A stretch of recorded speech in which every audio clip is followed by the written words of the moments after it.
হযরত আব্দুল্লাহ ইবনে মুবারক অনেক বড় আলেম বুজুর্গ ব্যক্তি ছিলেন। তিনি হজ করতে গিয়েছিলেন। যোহরের নামাজের পর আরাফাতের ময়দানে শুয়েছেন। হঠাৎ কখন ঘুম এসে গেল, তিনি টের পাননি।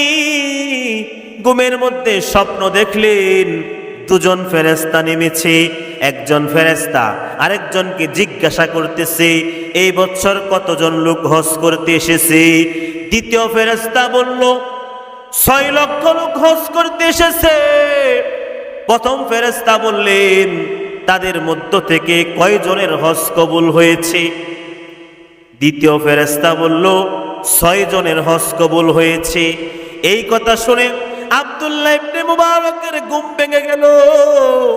তিনি পেরেশান হয়ে চিন্তা করতে লাগলেন, এত লোকের মধ্য থেকে যদি শুধুমাত্র 6 জনের হজ কবুল হয়ে থাকে, তাহলে আমার মতো গুনাহগারের হজ কবুল হওয়া তো সন্দেহ করা যায় না। এসব চিন্তা করতে লাগলেন, আমার কষ্টটা বৃথা হয়ে গেছে।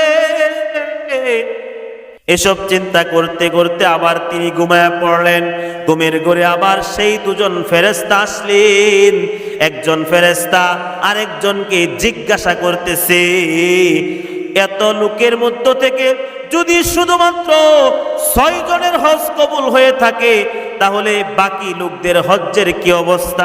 দ্বিতীয় ফেরেশতা বলল, আল্লাহ পাক রব্বুল আলামিন এই 6 জনের বদৌলতে প্রত্যেকের হজ কবুল করে নিয়েছেন। বলি সুবহানাল্লাহ। আল্লাহ পাক রব্বুল আলামিন বান্দার কষ্ট বৃথা যেতে দেয় নাই। অযোগ্যদের হজকেও মাবরুর হজ হিসেবে গ্রহণ করে কবুল করে নেয়।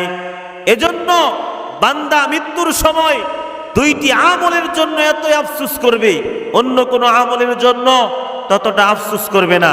একটা হবে ধন সম্পদ আল্লাহর রাস্তায় খরচ না করার কারণে, অর্থাৎ দান খয়রাত না করার কারণে।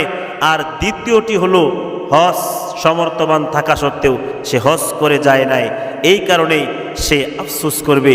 এজন্য আল্লাহ পাক রব্বুল আলামিন এখন হজ্জের মাস চলতেছে।